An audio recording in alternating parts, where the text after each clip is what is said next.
never dies. All right. We are joined here with Justin Summers and Adam the Doucette, the owners of IPW. How's it going, fellas? Hey, doing okay. How are you doing? Doing good. I forgot to mention, I am also joined by Jason Casey and Mark Richard, my co-host. Hey, boys. Nice to meet you. Good evening. Nice to meet you guys as well. So let's get down to business here. IPW, Island Pro Wrestling, April 5th, I believe it is. You got it, buddy. You got your first event coming. Talk to me about that.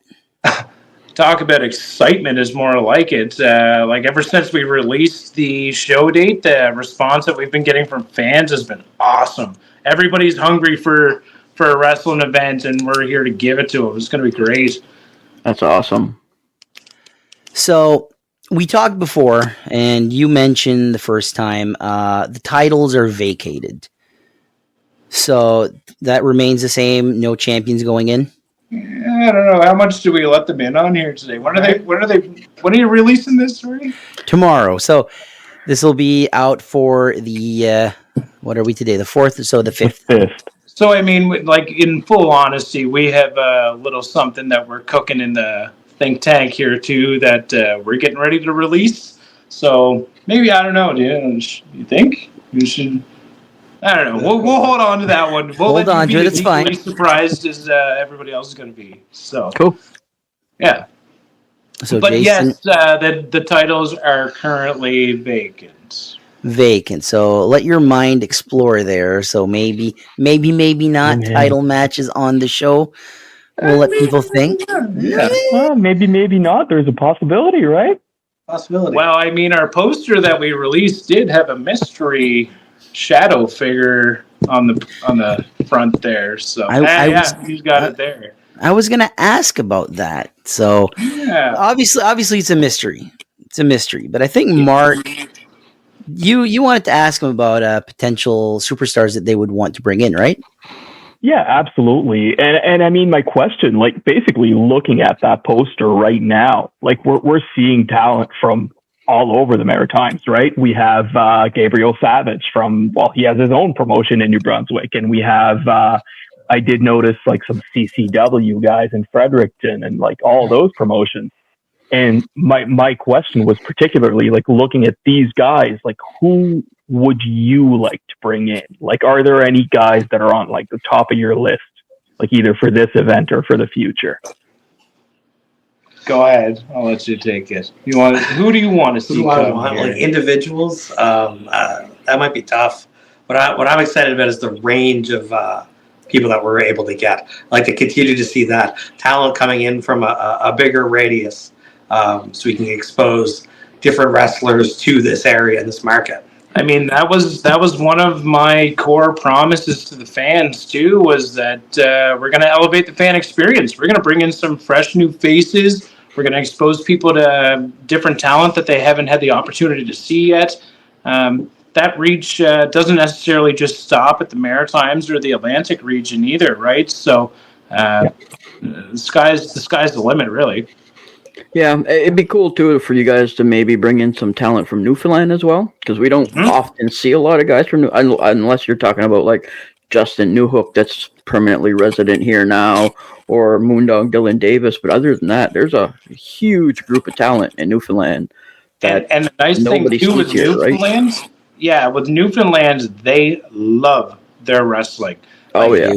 When an event happens in Newfoundland, it is the talk of the town, because how often does a promotion like that come through their town? And they're like, they're rallying just as hard as they would their favorite hockey team or something, right? So, absolutely, yeah. Definitely not opposed to bringing talent from Newfoundland as well. I mean, full honesty, like I've talked to a few performers. They recently had a show over there, and I was in touch with, I think Teddy Long was over there for a little bit, and kind of touch base there. So, I mean, like, the reach extends. Like, it's not going to stop in Newfoundland. Maybe it goes across the Atlantic and somebody comes from the UK, or, we're not limiting ourselves to the selection pool. Let's put it that way. Okay. So you mentioned earlier that Adam is going to be the voice Ta-da. IPW. So I know question, I talk so much. I got to give him his space. It's all right. It's all right. so a question here for me is, exposure is one thing. Do you plan on being on YouTube? Do you plan on what's the plan here on your shows getting exposed? We're going to hit all kinds of platforms for real. So we've got the YouTube channel where we'll be adding content in there. The events, live streams will be available as well. Okay. So we really wanted to make sure that just because people can't make it in person to the event, that they're not there to participate in all the actions. So, like the whole goal here is to set up our Twitch account with like a small paywall that people can pay to come and view the live event, and then after the fact, we'll have all the event recorded. And we can release that content for other people who may have missed the live stream as well. Excellent. Yeah. Jason, you Just want a to quick add possibly to this, actually, because I'm on the website for the Atlantic Canadian Wrestling Promotions, and I did notice, Jason, working on that, actually.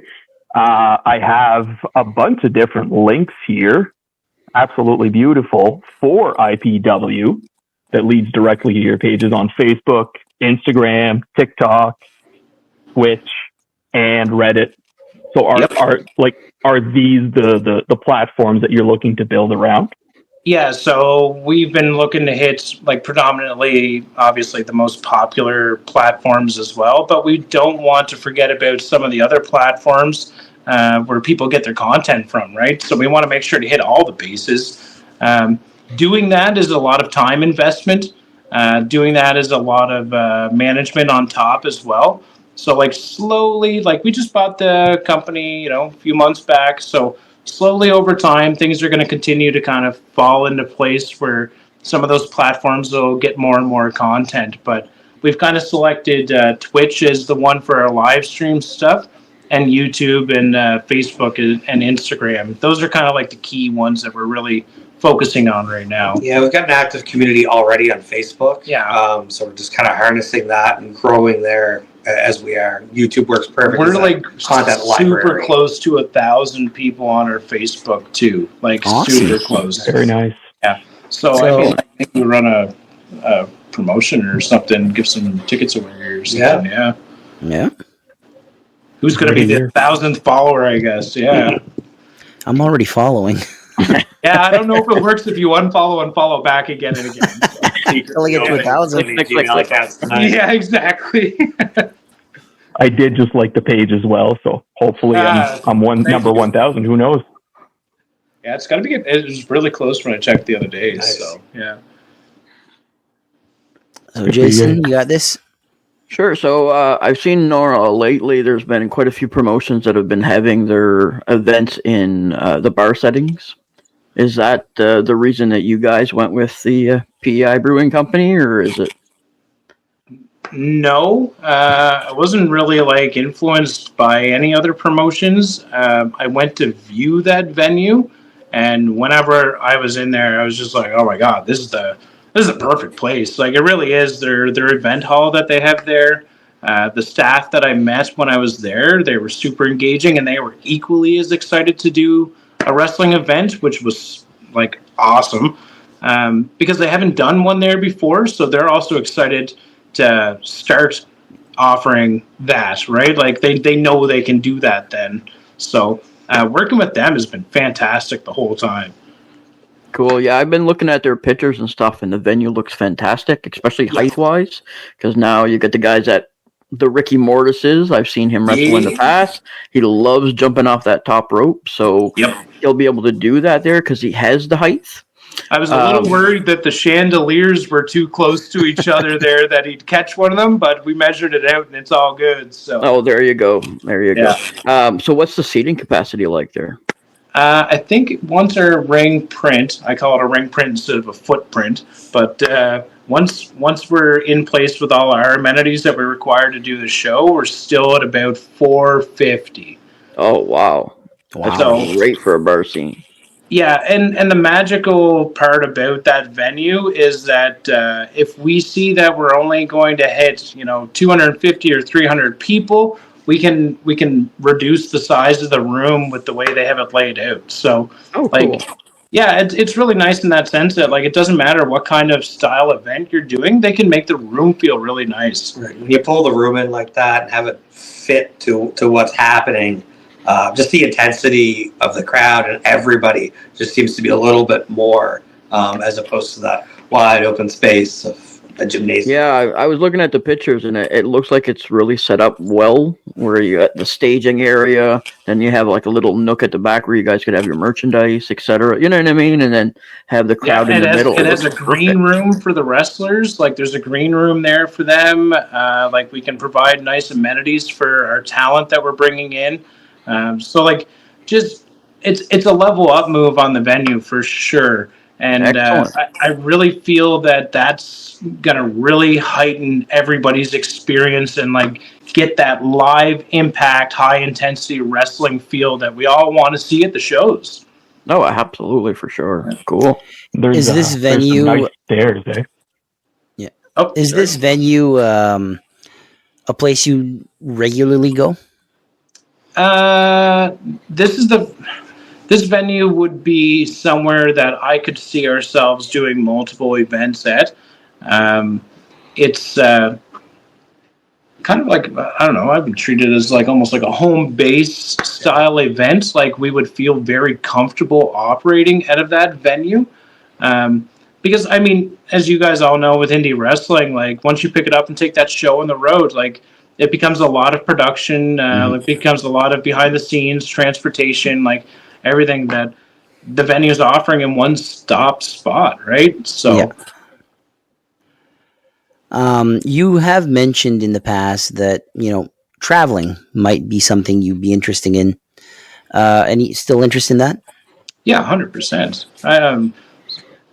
I just kind of named off a few things that make the traveling a little restrictive in some senses, but the thrill of bringing the show on the road and like riding with the compadres and making sure that everybody's having a great time, rolling into town and setting up, like there's just a feel about that. I experienced a lot of that within the live music industry before, and So like have I. yeah, the camaraderie that you get from that of like the group rolling in and we're here to make our name heard tonight, like that, it's super fun. I know a few companies have done this where they go to a festival. Like I know in Rishibukto, where I'm from, there's every July there's this like scallop festival that brings in thousands and thousands of people. Are things like that makes you hungry? Yeah. Yeah. Are things like that some things that you look at and say, there's an opportunity there? Yeah, I think so. It was one of the earliest things I called out when I got involved here. Is I'd like to get involved in some kind of a live outdoor kind of setting at some point. Get our grounding, get our home base going, and there's lots of festivals even here on the island that would make sense. Mm-hmm. Yeah, I mean, even for you guys to have something, Cornfest, you got the Cavendish Beach Festival, you got the Somo Festival, you know what I mean? I mean, Somo's a rock pop type festival, so it's obviously a wrestling crowd, right? So well, and this is the thing, is we're kind of pushing that like gritty hard rock feel with IPW here now too. So like we're talking to our people up at Somo Festival. So cool, right on. Jason, you have anything else? So on your event poster or your page, it said that the event is a wet dry event. So for the fans that may not know what that is, can you guys explain that? Yeah, so a wet dry event is it's an all ages event, so open to all ages. But upon admission to the venue, they will give the people of age a bracelet to identify that they are of legal age to be getting purchases at the bar that is being offered. So another thing that we're doing this is why the venue is so great, is because they have procedures in place to offer something like that. That was a restriction that we had found on looking at other venues, was that some of them wouldn't have a liquor license. Some of them were kind of like, we wouldn't do a liquor license. And like, it's not like that was a make or break for us, but when we're doing up the business plan, like even just to have concessions for people, you know, popcorn, chips, pop, candy bars, whatever it be, just having the opportunity to have that for people. There was a lot of venues that didn't offer that. Whereas this place, you know, they got a full kitchen. There's actually like a wood-fired pizza guy at the venue making slices, you know, like. Oh, there you go.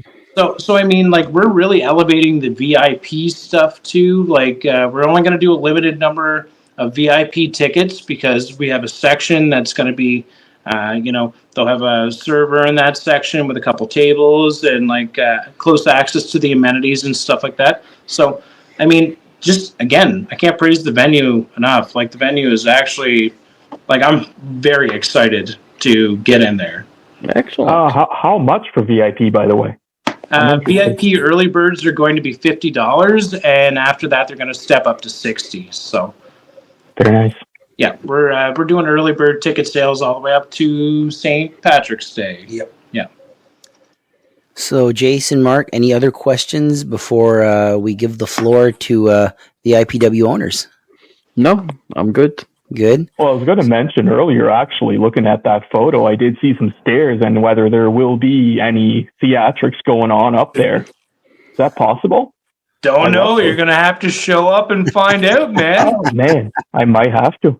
I might have to. Drop one of those, like, shameless self-promotion things there. Or what? Yeah. So, April 5th, IPW. Where can people find tickets? Let people know where they can go. Tickets are going on sale March 10th. We're going to sell them on our websites. They'll also be available for purchase in person at the venue.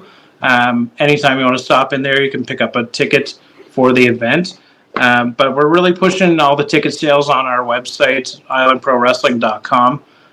We're going to be launching those on March 10th and running them for a week for the early birds. And then we'll go from there. And we're looking to fill the house, man. Like, people are hungry here for a show right now. Absolutely. So, like, I'm jacked up to give it to them. Excellent. Adam, any final words? Just gotta keep on following us on all our platforms. Keep an eye on the Facebook and YouTube. There's going to be more things that drop as we lead up to the event. Yeah, and don't forget to follow the hashtag IPW Takeover. Hashtag IPW Takeover. Anything you're doing with IPW, drop that takeover on there. We want to see everybody's opinions on the upcoming show, who they're excited to see, who they don't want to see. Let's be real here. There's baby faces and heels, right? So. Yeah. Oh, we appreciate you guys coming on, and we wish you guys all the best. Absolutely, and we'll do this again sometime. Okay, thanks, boys. Awesome. Take care. Take care. Ringside. Yeah, see you at ringside. I love it. Yeah.